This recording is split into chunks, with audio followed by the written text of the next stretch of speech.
Hello everyone, Alex RC Freak coming at you with another video on Let's Talk Connectors. Battery connectors for your RC vehicle and what you need for different size of RC vehicles. For example, 6 scale and 5th scale need a lot heavier duty, a lot more higher amperage, constant, like continuous amperage than like a 10 scale vehicle would need. So anyway, as you all know, my 8 scale vehicles to smaller, like 10 scale, even smaller than that, I still use Traxxas connectors. So this is a male, old style, original style Traxxas connector. Now, this is the positive and negative. I have a Team Associated 1/8 scale rival monster truck, which is the electric version of a Team Associated Monster GT. These pins right here get worn out sometimes. And if you don't pop them in correctly, these little tabs right here on the side, I don't know if you can see that too well, but these little tabs right here on the side, they can get worn really bad and then these will pop out. That's what I'm having an issue with. These gold tabs are popping out of the connector. And I'm kind of getting sick of it on my rival because I can't really drive it too much. Now keep in mind, on these connectors, if I can get this one out. Now, keep in mind, on these connectors, I don't know how well you can see this on camera, but there's this thing that says A on here.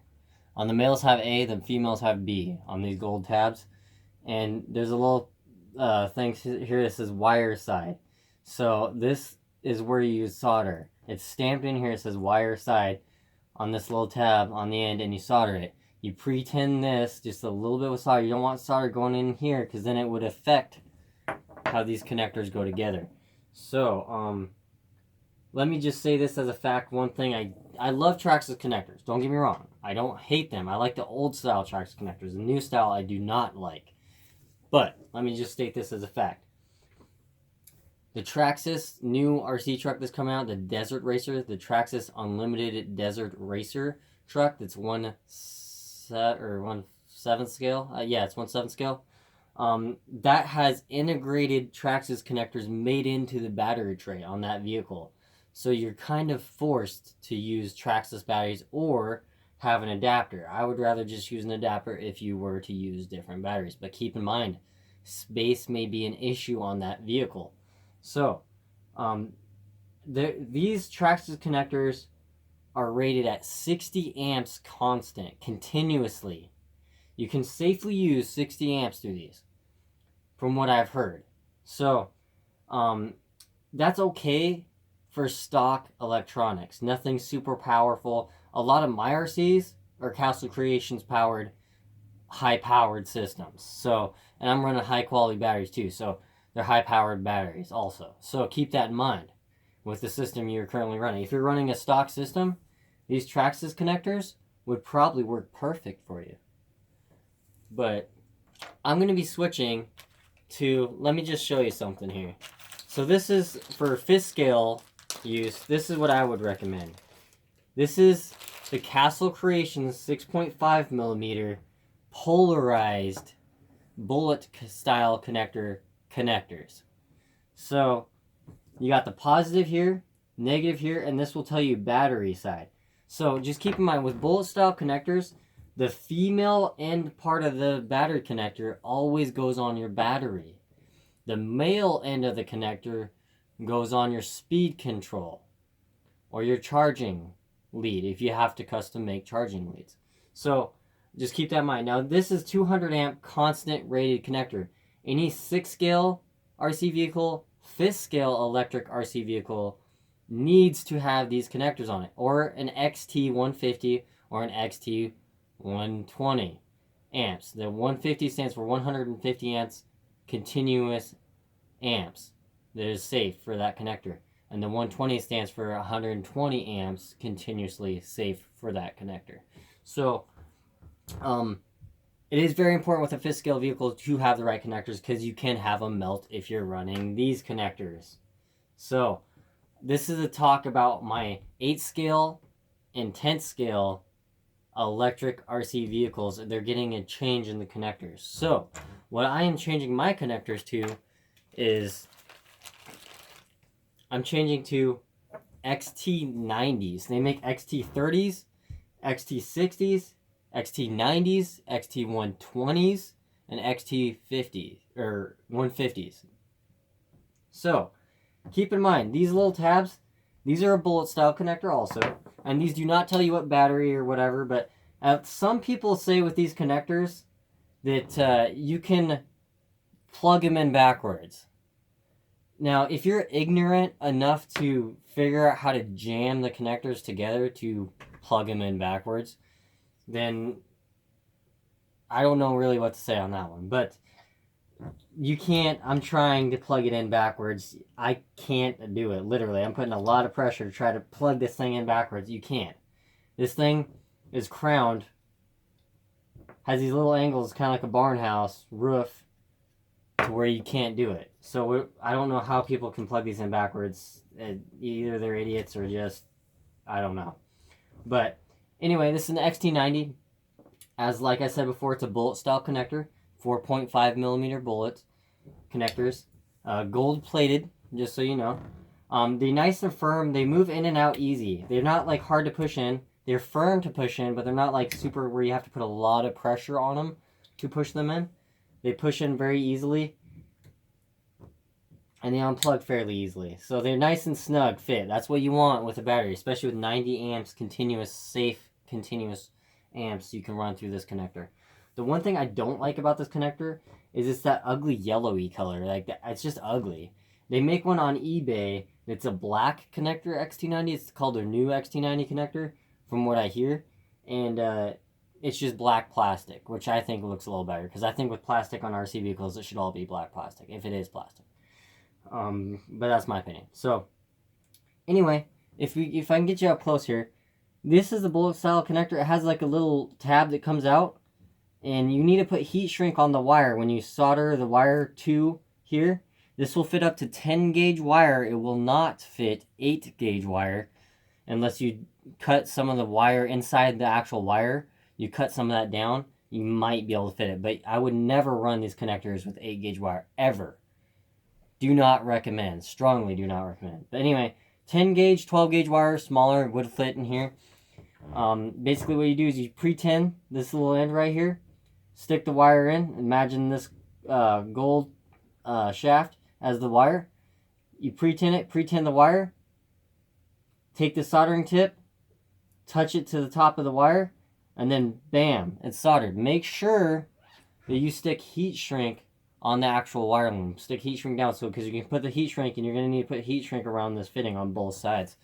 So, pretty nice connectors, but if you notice on these connectors that there's a little notch cut out right on the side, right here.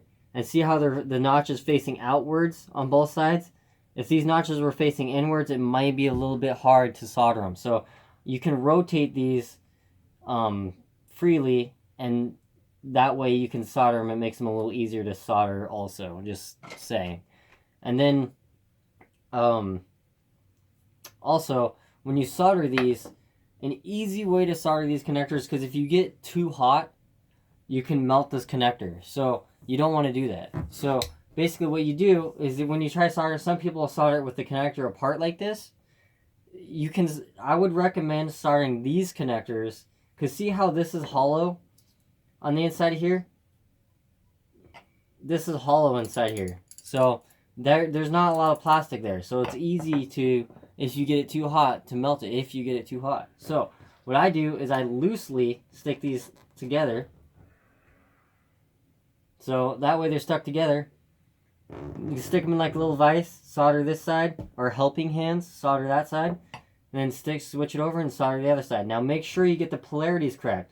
They say right on the back, positive, positive, negative, negative. Now you can take a black Sharpie and put a black stripe across here, so that way you absolutely know that that side is negative side. And then you could put a red Sharpie on this side, so that way you know that that side is positive. Just a suggestion. Now, let's talk about solder here for your connectors. Now, this is a high-quality rosin core solder.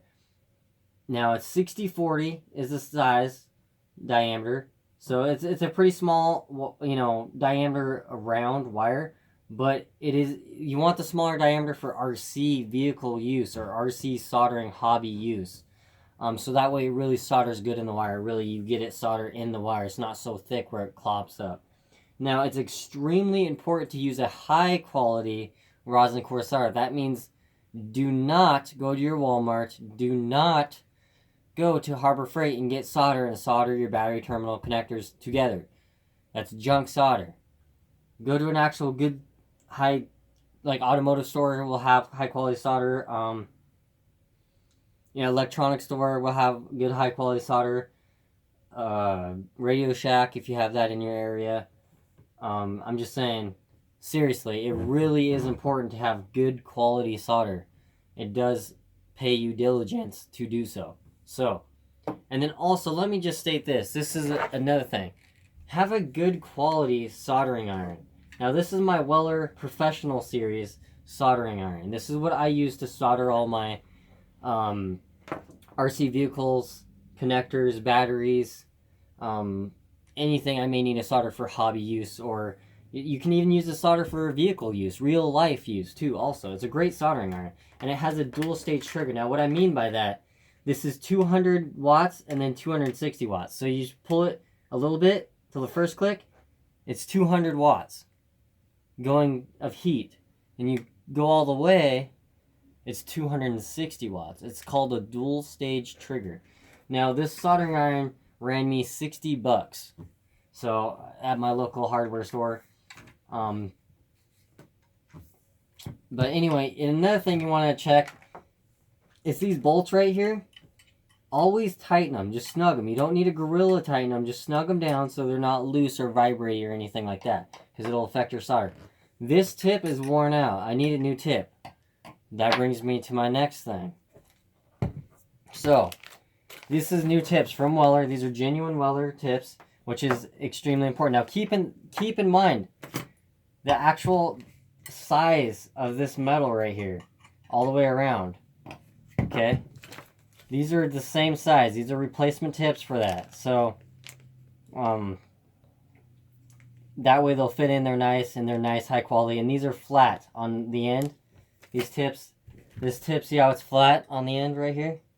It has like a little flat spot there and a flat spot on top. So that way, it you can get on the wire more flat instead of having the fully round tip, because I don't like the round tips. Now this is for the same soldering iron, but these are smaller, more intricate soldering tips. So if you're soldering a circuit board or something like that, they have a smaller footprint than the bigger one.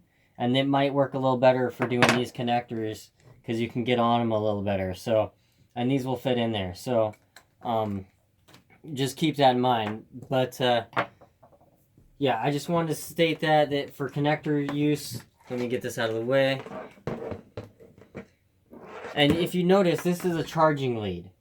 Okay? Now, if you have an aftermarket charger, or even a charger that takes leads like this, the Traxxas ID chargers do not take leads like this anymore. They have that Traxxas ID connector. It's not the old Traxxas old style. Like this one is the Traxxas old style male connector. So if you have a charger like any other charger, you actually have to plug in adapters and then plug it into your battery, which I actually personally like better. You will need to make adapters for if you change connectors like me. I've never ran XT90s before, but I know they're a decent connector and they're a good connector. So I gotta make charge leads for these. So I gotta solder these on, these little bullet connectors on, and then, you know, I gotta solder it on here. I'm not gonna use this wire, obviously.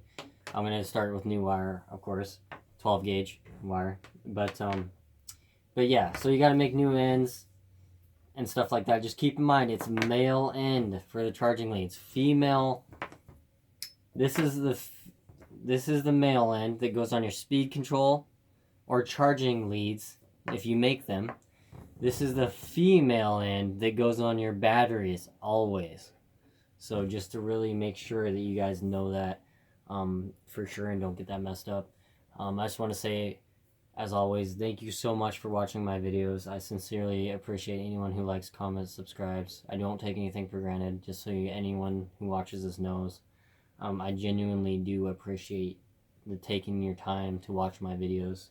I know some of them may be long, but I like to try to be as detailed and as exact as I possibly can when I explain my videos on how to and stuff that I know I can share with you guys. So anyway, thank you so much. Alex RC Freak out. Peace.